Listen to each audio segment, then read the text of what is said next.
Alors moi, je suis Stéphanie Gontard, donc je suis médecin du travail au service Presta 1 et Beaujolais, plus précisément sur le site de Villefranche-sur-Saône. Et j'ai également une activité au sein de notre cellule de maintien en emploi. Donc, Fanny Bosquin, psychologue du travail au sein du service Presta 1 Beaujolais. Donc, moi, je travaille avec les médecins du travail du secteur Beaujolais. Donc, du coup, avec Stéphanie Gontard. Émilie Blanchard, conseillère du travail à l'AG Métra.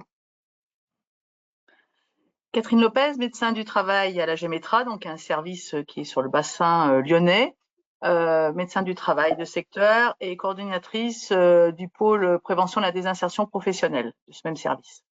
Alors on démarre, c'est moi qui ai l'honneur de prendre la parole en premier. Donc ce webinaire de sensibilisation, il a été conçu pour vous apporter des éléments de compréhension concernant en fait le fait de se mobiliser collectivement pour faire face aux enjeux que représente l'impact d'un diagnostic de cancer, tant pour la ou le salarié que pour l'entreprise. Alors, la suivante, pardon. Alors, on va commencer par quelques chiffres, un peu pour planter le décor. Tout d'abord, nous allons vous mettre à contribution en vous présentant un premier quiz. Nous égrainerons nos propos de questions pour vous permettre d'être un peu interactif dans la présentation. Il n'y a pas de piège, les réponses sont anonymes, on ne donne pas de bonnes ou de mauvaises notes à la fin. Donc, à vous de jouer. Alors, cette première question, elle nous dit quoi? 5 ans après le diagnostic d'un cancer, la fatigue est le symptôme le plus fréquent et concerne une personne sur 2. À votre avis, c'est vrai ou c'est faux? En tout cas, c'est votre opinion et vous avez bien raison. C'est tout à fait vrai. La fatigue, en fait, invisible de l'extérieur, et ça c'est important, est ce qui marque le plus en fait l'évolution des pathologies cancéreuses, y compris guéries. Et c'est le principal symptôme qu'il faut donc prendre en considération en ce qui concerne la question du maintien dans l'emploi. Alors, je disais rapidement quelques chiffres. 4 millions de personnes en France sont concernées par le cancer, 160 000 en activité professionnelle chaque année qui sont mises en face d'un diagnostic de cancer. À noter que 5 ans après un diagnostic de cancer, 60% des personnes souffrent de séquelles. Alors, nous avons évoqué la fatigue, mais il y a aussi en premier plan les douleurs, et parfois qui sont dues au traitement, les troubles de l'humeur réactionnels. Et pour finir, un risque de perte d'emploi, puisque 20% des personnes en activité au moment du diagnostic ne travaillent plus 5 ans après. Alors, pour compléter ces premiers constats, il nous paraissait intéressant de faire un focus sur la question de la performance de l'entreprise. Alors, à nouveau, une petite question pour vous. La performance de l'entreprise se mesure exclusivement par ses résultats financiers et la satisfaction de ses clients. À votre avis, c'est vrai ou c'est faux? Eh bien, c'est faux et vous avez tout à fait raison. Le but de cette question était d'évoquer rapidement ce qu'on appelle la notion de performance globale. Alors, ce n'est pas un gros mot d'associer performance, prévention et santé au travail, tout au contraire. La performance globale, comme vous le savez, donc, associe la performance économique, qu'on vient de voir dans la question, mais aussi la performance sociale, c'est-à-dire la capacité d'atteindre des objectifs liés à la qualité de vie et les conditions de travail des salariés, et également la performance environnementale pour voir l'impact de l'activité de l'entreprise sur le respect de l'environnement. Du coup, on comprend qu'il y a un intérêt commun entre l'entreprise et les salariés à réfléchir ensemble sur la question qui nous intéresse ce jour. Pour l'entreprise, il s'agit de concilier sa réalité financière, opérationnelle et la situation du malade, conserver ses compétences. Également, la possibilité de renforcer le dialogue social avec des salariés qui sauront que dans leur entreprise, on a réfléchi et mis en place des mesures pour des collègues ou pour eux-mêmes. Et puis, accessoirement, répondre aux obligations légales du Code du travail. Pour là où le salarié, il s'agit un peu d'éviter la double peine, c'est-à-dire faire face à une difficulté de santé qui altère sa qualité de vie et en même temps risquer de perdre son emploi ou d'avoir moins de chances d'évoluer et avoir le risque de voir ses revenus financiers aussi diminuer. L'enjeu est donc commun, d'autant plus qu'il est prouvé que l'activité professionnelle est un facteur de reconstruction de la santé. Nous allons passer à l'exposition d'un cas concret pour vous expliquer un petit peu le parcours d'un salarié qui a pu être accompagné autour de la prise en charge d'un cancer. Donc, il s'agit de l'histoire de Monsieur L, qui a 26 ans, qui est technicien en télécom et réseau dans une petite entreprise. Son poste implique des déplacements sur le terrain pour aller chez les clients et il y a une petite partie à l'atelier pour tout ce qui est les missions de maintenance. Il est en arrêt de travail de février à novembre suite à un cancer cérébral qui a été traité et suivi par une équipe spécialisée à Nice. Donc, la prise en charge commence avec la visite de pré-reprise qui a été réalisée du coup avec le médecin du travail et on a décidé d'orienter ce salarié-là vers la psychologue du travail pour un accompagnement et une aide au retour à son activité professionnelle. Donc, ma collègue Fanny vous expliquera un petit peu son suivi plus particulier avec ce salarié. On a bien entendu impliqué l'employeur dans la démarche pour aider et accompagner cette reprise d'activité professionnelle. On vous expliquera les séquences de rendez-vous et d'entretien qui ont été réalisées. En parallèle, on a accompagné également monsieur à la constitution du dossier RQTH, la reconnaissance en qualité de travailleur handicapé. Tout ceci a permis qu'il reprenne en décembre, au départ à temps partiel thérapeutique à mi-temps, sur des missions exclusivement sédentaires. On a réalisé bien entendu des points de suivi réguliers pour arriver à une augmentation progressive du temps de travail jusqu'à 80%. Et peu à peu, il a pu reprendre des missions sur le terrain, d'abord en binôme accompagné d'un collègue, puis tout seul. Et on a décidé de mettre en place le dossier de RLH, la reconnaissance de la lourdeur du handicap, pour lui permettre de maintenir un temps de repos hebdomadaire de façon plus pérenne. Alors, du coup, donc moi, en tant que psychologue du travail, le salarié m'a été orienté pour une prise en charge sur une aide au retour à l'activité, sachant que le mieux, c'est de pouvoir faire une prise en charge en amont, mais que là, le salarié était tellement déterminé à reprendre son travail qu'il avait fait une reprise sans aide, et très vite, il y a des difficultés qui sont apparues. Donc, en fait, on a procédé en 3 étapes. Donc, la première étape, c'est j'ai réalisé un rendez-vous individuel avec le salarié. La deuxième étape, c'était un rendez-vous salarié-employeur. Et la dernière étape, c'était un rendez-vous pour faire un état des lieux de comment se passaient les préconisations qu'on avait pu mettre en place.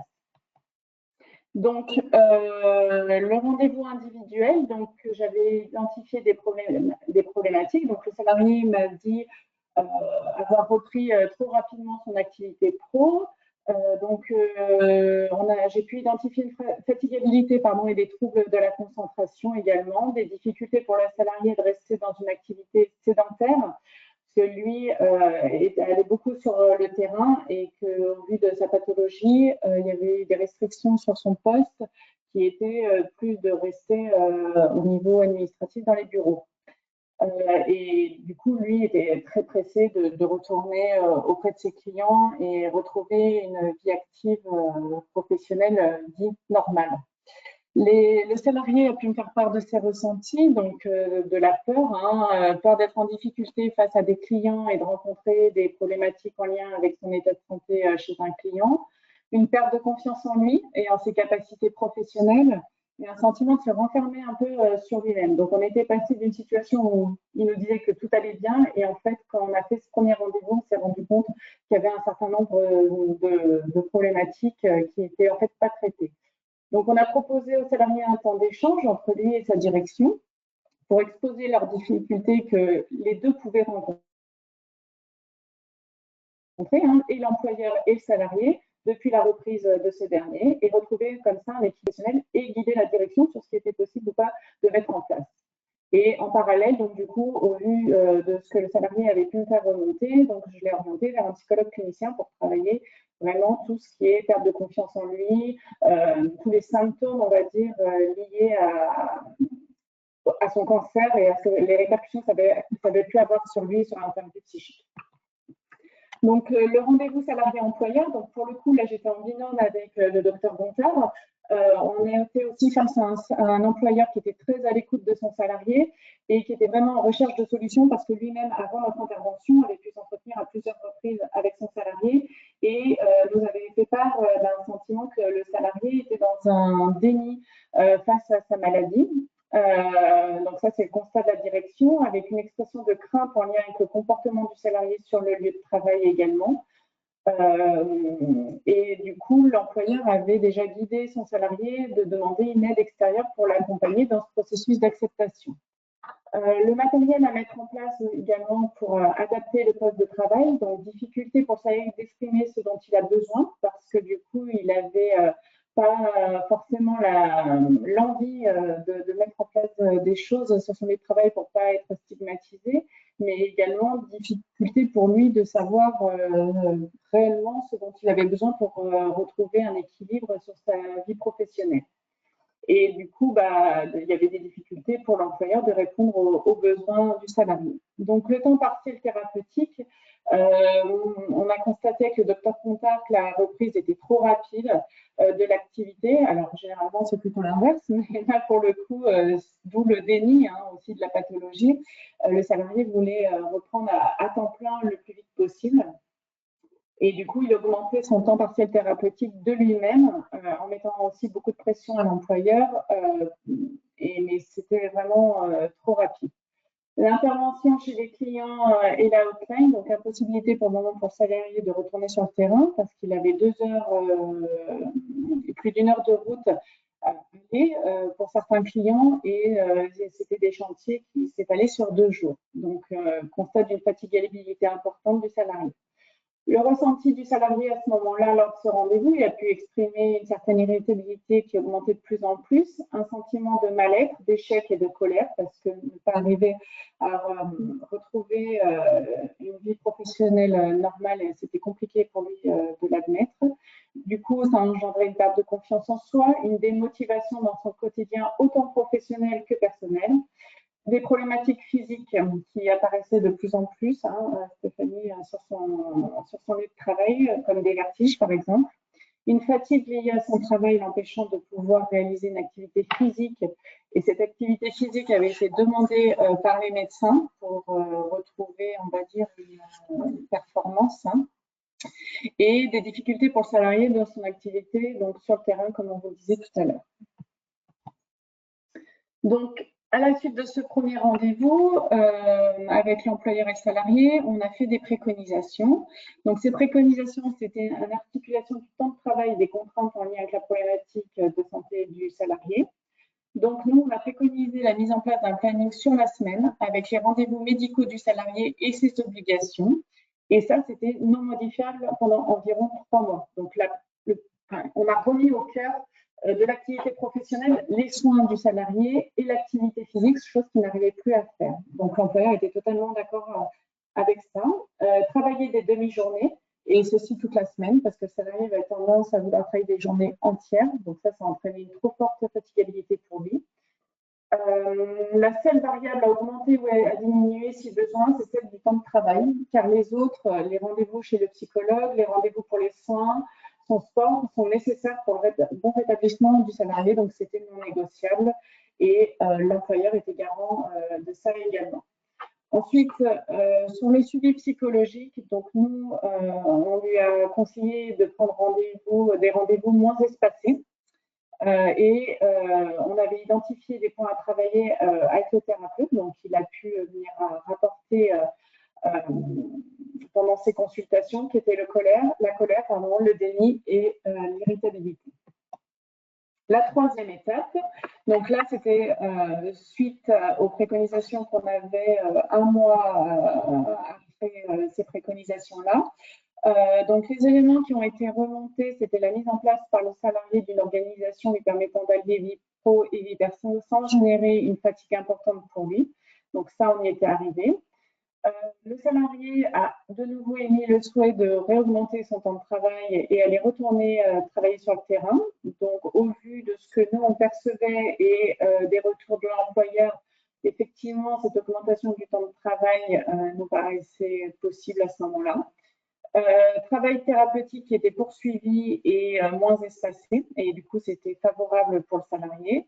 Et comme le disait le docteur Gontard en préambule, donc un dossier pour une RLH qui allait être constitué.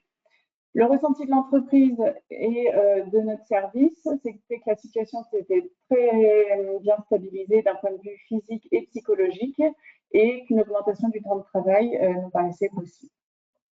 Du coup, après cette présentation de cette histoire, là, on va essayer de revenir à un peu de théorie. Alors, vous avez entendu des mots techniques, on va essayer de représenter un petit peu tout ça.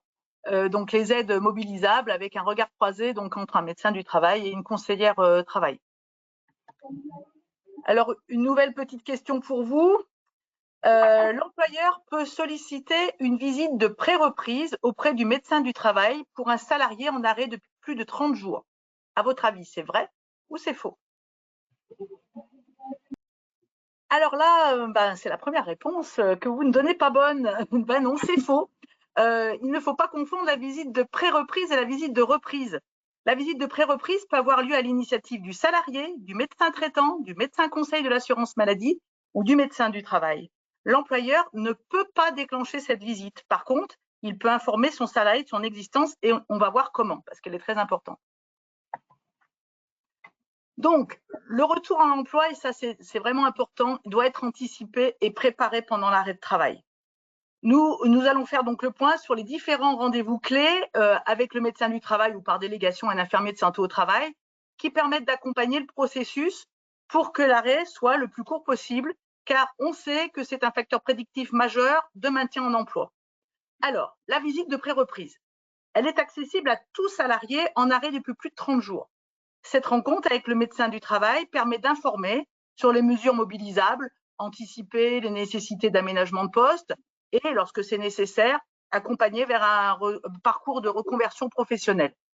Vous trouverez sous le petit lien, il y a un lien là, il y a marqué KIT. Donc le KIT qui a été réalisé en collaboration avec les services interentreprises de santé au travail et de prévention du Rhône et qui a été diffusé par présence à l'ensemble de la région. Il s'agit de documents destinés à accompagner en particulier l'employeur et le salarié. Le petit flyer de la précédente diapo en fait partie. La visite de reprise ensuite, elle est sollicitée par l'employeur.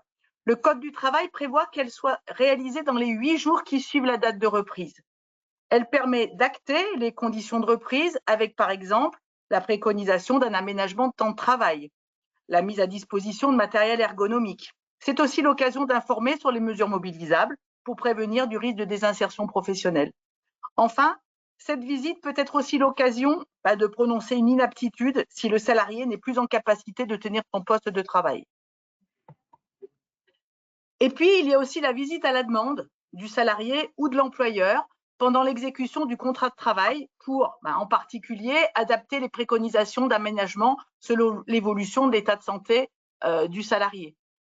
L'occasion aussi d'évoquer ici les cellules de prévention de désinsertion professionnelle des services de prévention et de santé au travail.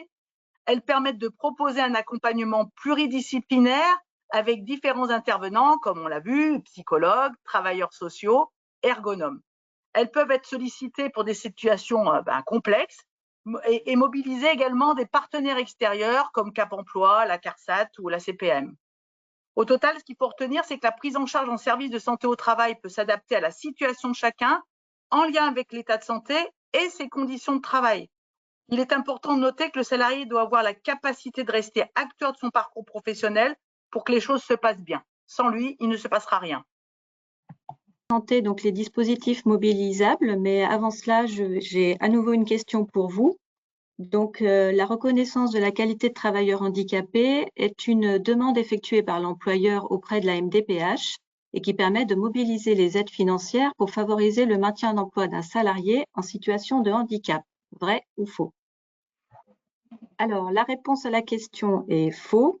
Un dossier de reconnaissance de travailleur handicapé n'est pas fait par l'employeur. C'est un dossier qui est constitué par le salarié avec l'appui d'un travailleur social, par exemple. C'est un dossier qui est traité par la maison départementale des personnes handicapées qui va valider ou non la demande du salarié et délivrer le statut de travailleur handicapé. En revanche, il existe pour les employeurs des mesures mobilisables AGFIP, notamment la reconnaissance de la lourdeur du handicap. Donc, c'est une aide financière qui est versée à l'employeur pour compenser financièrement les dépenses liées à l'aménagement du poste de travail d'un salarié reconnu handicapé. Il existe pour la reprise la possibilité pour un salarié, suite à un arrêt de travail, de reprendre à temps partiel thérapeutique. Donc, c'est une demande du médecin traitant le salarié peut être en arrêt, en reprise à temps partiel thérapeutique pour 1 an pour la même pathologie. Ça peut être prolongé par sous avis du médecin conseil de la caisse primaire d'assurance maladie. Suite à son cancer, le médecin conseil de la sécurité sociale peut décider de placer le salarié en invalidité. Il existe 3 types de catégories, mais très souvent on voit plutôt première et deuxième catégorie. C'est accordé par le médecin conseil de l'assurance maladie. Et lorsque le salarié reçoit sa notification d'invalidité, l'employeur doit déclencher la rente invalidité au titre de la prévoyance. Suite à son cancer également, et si le cancer est lié à des risques professionnels, le salarié a la possibilité de demander la reconnaissance de sa pathologie en maladie professionnelle. C'est une demande qui est envoyée à la caisse primaire d'assurance maladie et validée par le médecin conseil également. Lorsque le salarié est dans la perspective de reprendre une activité professionnelle, il existe des accompagnements faits par les conseillers en évolution professionnelle. Donc, vous retrouverez un lien à la fin des diapositives. C'est un processus d'accompagnement et de financement ponctuel ou dans la durée pour effectuer soit un bilan de compétences, soit aussi pour évoluer au sein de son entreprise, se former ou se reconvertir professionnellement. Il existe également un dispositif qui s'appelle l'essai encadré. C'est un outil qui s'adresse aux salariés en arrêt de travail total ou partiel, permettant aux salariés de tester ses capacités à reprendre le travail, soit au sein de son entreprise, soit dans une autre, et rechercher des pistes d'aménagement de poste. Enfin, si le salarié atteint d'un cancer est en fin de carrière, il a la possibilité, il existe 2 possibilités de partir à la retraite. Il y a la retraite progressive, donc c'est un dispositif de fin de carrière qui permet de travailler à temps partiel tout en percevant une partie de sa retraite. C'est un dispositif qui peut se demander 2 ans avant l'âge minimum légal de départ à la retraite et son activité, sa quotité de travail doit être comprise entre 40 et 80%. Et enfin, il existe la retraite pour inaptitude ou retraite pour incapacité. C'est la possibilité de partir avant l'âge minimum légal si le salarié est reconnu inapte au travail du fait de sa pathologie ou au titre d'un accident du travail ou d'une maladie professionnelle. Alors pour poursuivre, nous souhaitions aborder avec vous aussi la question de comment on communique entre un salarié et un employeur dans un contexte compliqué d'annonce d'une maladie grave. Tout d'abord, une petite question pour vous concernant le rendez-vous de liaison. Le rendez-vous de liaison est un dispositif introduit par la loi du 2 août 2021 qui a pour objectif de maintenir un lien entre le salarié pendant son arrêt de travail et l'employeur et d'informer le salarié qu'il peut bénéficier d'actions de prévention de la désinsertion professionnelle. Vrai ou faux? Eh bien, vous avez raison, c'est vrai. Et c'est même la définition d'un rendez-vous de liaison. Nous allons y revenir. Alors, garder le contact et dialoguer avec son collaborateur est essentiel pour favoriser le retour dans l'emploi. Ce n'est pas chose facile, il faut savoir s'adapter. Tout d'abord, prendre en compte les étapes potentielles de la maladie. Il est bien évident qu'on ne va pas dire les mêmes choses à l'annonce du diagnostic, qui représente le plus souvent un choc émotionnel pour les personnes concernées, qu'en phase de rétablissement. Garder le lien pendant un arrêt maladie prolongé, ce n'est pas forcément attendre de réponse à un message. C'est aussi, par exemple, informer le salarié de la position de principe de l'entreprise en cas de prescription d'un temps partiel thérapeutique qu'on a évoqué précédemment. Le législateur, il a donc imaginé ce dispositif pour permettre, dans un cadre légal, de garder le lien entre l'employeur et le salarié. En fait, l'employeur doit proposer ce rendez-vous pour tout salarié qui est en arrêt depuis plus de 30 jours. Ce n'est pas un rendez-vous médical et le salarié qui est en arrêt peut bien sûr décliner l'invitation. En plus de garder le contact, il a pour but donc d'informer le salarié qu'il peut solliciter en particulier cette visite de pré-reprise qu'on a déjà évoquée et dont on a vu l'intérêt. Alors, si le service de santé peut être associée, puisque c'est inscrit dans les textes. Cela peut être par la simple mise à disposition du kit de visite de pré-reprise qu'on vous a déjà présenté. Et de toute façon, ça se décide au cas par cas. Nous rappelons que le médecin du travail est tenu au secret médical et que les membres de son équipe sont, eux, tenus au secret professionnel. Donc, il ne sera pas abordé de questions médicales à cette occasion-là. Vous retrouverez sous le lien ici la foire aux questions du ministère du Travail sur cette question du rendez-vous liaison, et sur la page précédente, vous aviez la fiche présence. Alors, pour finir ce chapitre, dialoguer, c'est garder aussi une posture professionnelle, hein. En fait, il ne faut pas hésiter à demander au salarié ce qu'il souhaite pour son retour. Veut-il, par exemple, faire une mise au point avec son manager et ses collègues sur ce qu'il a traversé ou traverse encore, et sur les conséquences de ses capacités de travail? Il faut accompagner la reprise, bien sûr, par un entretien de reprise, mais il ne faut pas oublier les entretiens de suivi. Ne pas oublier non plus d'accompagner le collectif de travail, parce qu'il est affecté humainement par la nouvelle concernant un collègue, et aussi impacté d'un point de vue organisationnel, avec le plus souvent une charge de travail qui est augmentée du fait de l'absence prolongée et ou d'une reprise à temps partiel. Enfin, il me semble nécessaire d'être attentif au choix de la prévoyance de l'entreprise. Que prévoit le contrat en cas d'arrêt prolongé, d'invalidité de catégorie 1 ou 2 par exemple? Ceci peut avoir un impact majeur sur les conditions de vie d'un salarié concerné par un diagnostic de cancer. Nous allons parler ici des solutions préventives pour limiter l'apparition de cancer. On commence par une question. Les facteurs de risque de développer un cancer sont environnementaux ou liés au travail? Alors, c'est faux. Comme vous pouvez le voir sur cette diapositive, finalement, la proportion des cancers sont principalement liés au tabac et à l'alcool. Tout ce qui est exposition professionnelle et l'exposition environnementale arrive bien plus loin dans les facteurs de risque de parution de cancer. Comment peut-on agir au niveau du travail pour prévenir l'apparition de cancer? Une nouvelle question. Il existe des moyens efficaces de prévenir collectivement l'exposition à certains risques professionnels de cancer. Eh bien, c'est vrai, vous avez raison. Heureusement, il existe des moyens de prévention en entreprise pour limiter le risque d'exposition à des facteurs de risque professionnels. Sur ce tableau, vous voyez plusieurs facteurs de risque qu'on connaît plutôt bien. Voilà, au niveau des expositions professionnelles, vous avez par exemple l'amiante qui est bien connue, qui peut être pourvoyeuse de cancer du poumon. Le chrome qu'on utilise notamment dans le soudage, qui peut donner des cancers au niveau de l'ethmoïde, du nez et des sinus.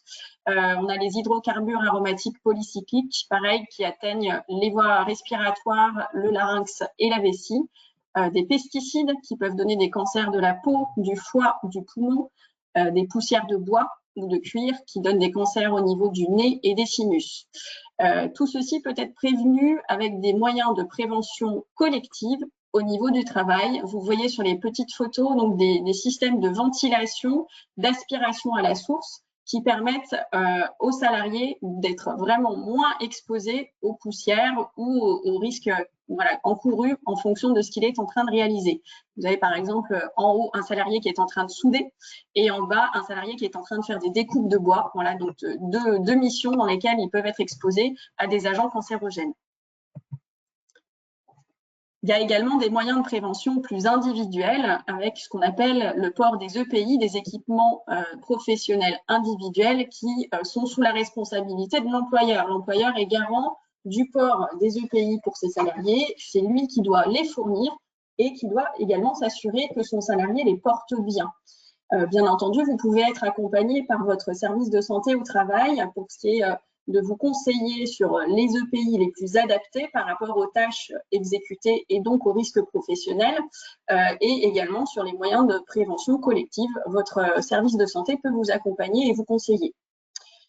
Quand un salarié est exposé à des agents cancérogènes, mutagènes ou reprotoxiques, comme ceux qui figuraient sur le tableau précédemment, ceci implique une surveillance plus régulière par le médecin du travail et par l'infirmière. Les salariés sont alors déclarés en surveillance individuelle renforcée. En fonction des expositions, le médecin du travail peut décider de prescrire des examens complémentaires de dépistage et les faire réaliser régulièrement dans le suivi du salarié. Au-delà de l'exposition professionnelle, il y a également des moyens de prévention au quotidien qui relèvent plus de l'hygiène de vie et des consommations individuelles. Par exemple, limiter la consommation de tabac et d'alcool est un excellent moyen de prévenir l'apparition de cancer, puisque vous l'avez vu dans notre diagramme, ça reste les premières causes pourvoyeuses de cancer. Donc le tabac est le premier facteur de risque évitable de cancer. Il est responsable d'environ 1/3 des décès par cancer. C'est pour nous une priorité de santé publique. Et bien entendu, il n'est jamais trop tard pour arrêter de fumer. Il existe des aides efficaces pour accompagner le sevrage en tabac. On vous a mis le lien, par exemple, de Tabac Info Service pour engager une démarche de sevrage et des conseils qui peuvent être apportés aux salariés qui seraient demandeurs de se sevrer au niveau du tabac. L'alcool est également la deuxième cause évitable de cancer. Même à faible dose, l'alcool augmente fortement le risque de cancer. Pour vous illustrer la consommation, nous avons noté ici dans la petite image donc la notion de verre standard qui nous permet de quantifier la consommation d'alcool consommée par une personne pour vous montrer que, par exemple, un ballon de vin rouge est équivalent à un demi de bière ou un fond de verre de whisky. Là également, vous avez le lien vers Alcool Info Service qui permet d'accompagner les démarches de sevrage et le médecin du travail ou l'infirmière en santé au travail peuvent également orienter vers des services d'addictologie. Bien entendu, lorsqu'on consomme et tabac et alcool en même temps, malheureusement, le risque est démultiplié d'avoir un cancer dans les années à venir.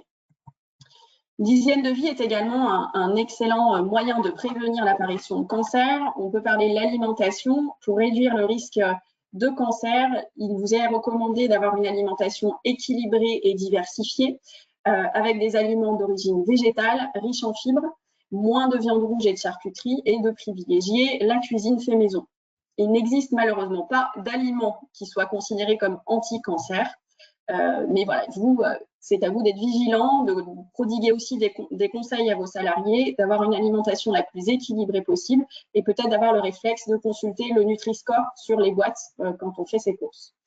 L'activité physique, bouger, c'est dans sa vie quotidienne et dans sa vie au travail. C'est important de maintenir une activité régulière, une pratique sportive. Les recommandations, c'est au moins 30 minutes d'activité dynamique par jour. Et tous les éléments qui permettent de lutter contre la sédentarité sont également des bons moyens de prévenir l'apparition de cancer. Réduire le temps passé assis derrière son écran ou allongé, en dehors des périodes de veille la nuit, bien entendu, c'est se lever, s'étirer, marcher toutes les 2 heures et bouger régulièrement. Vous pouvez être physiquement actif, mais considéré comme sédentaire, donc il faut rester vigilant. Nous terminons avec les liens utiles. Pour aller un petit peu plus loin, on vous a remis les sources sur lesquelles nous nous sommes basés pour construire ce webinaire et également les liens avec la documentation et les associations un peu plus spécialisées dans l'accompagnement des patients qui connaissent un diagnostic de cancer.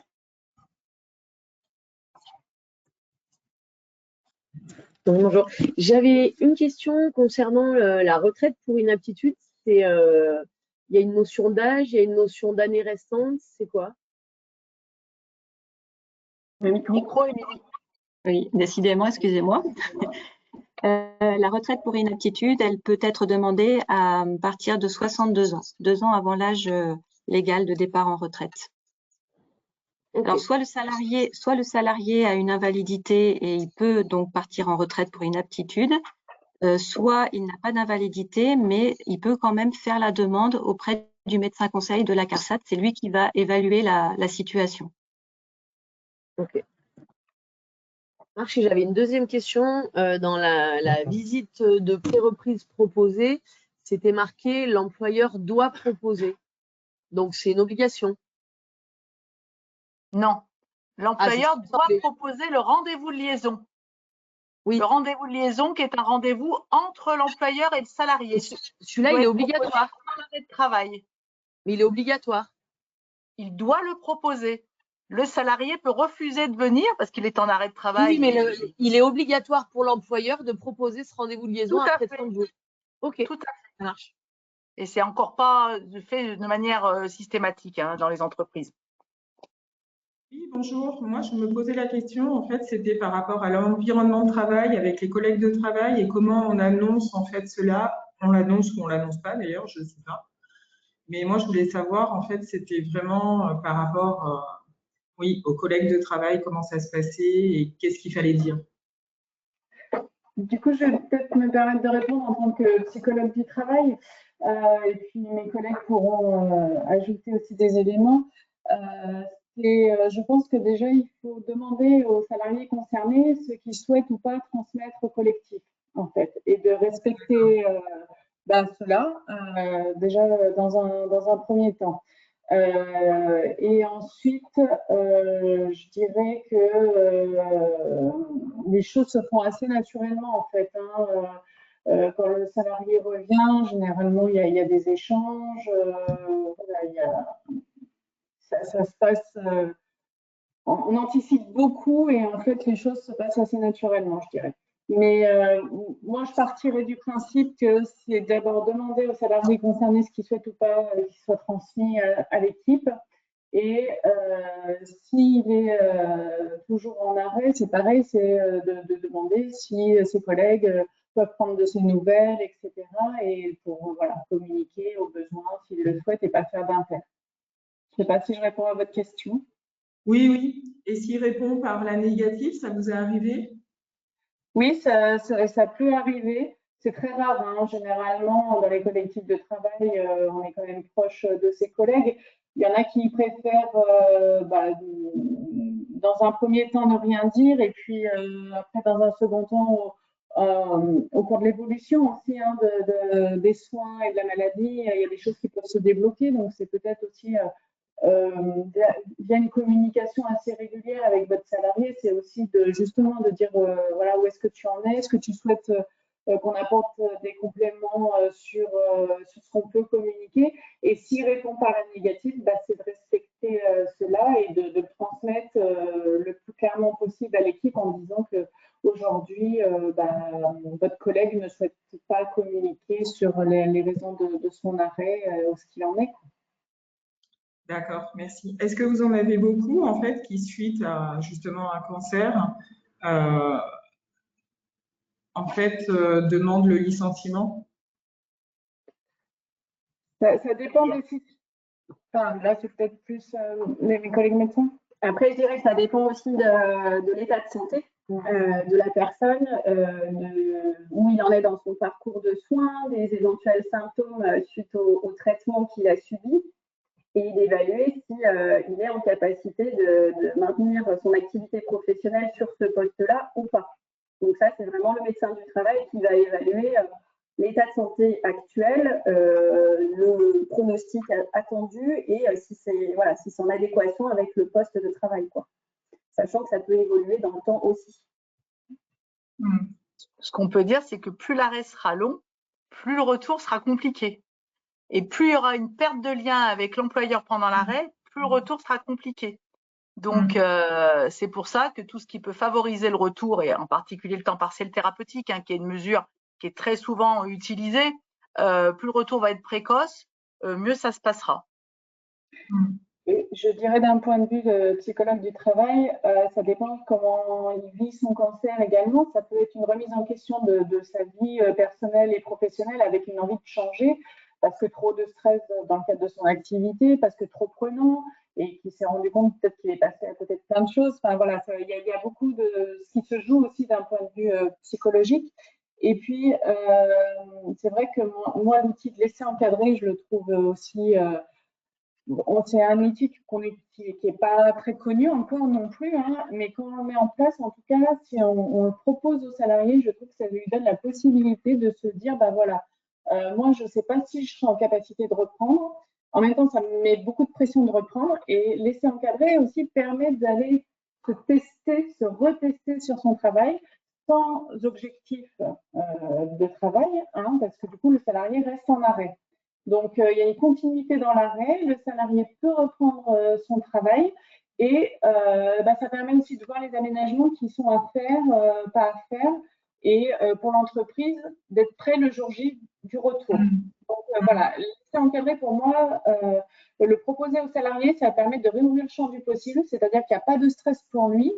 L'employeur, pareil, il voit un petit peu si son collaborateur est prêt ou pas et du coup peut aussi un peu alerter nos services.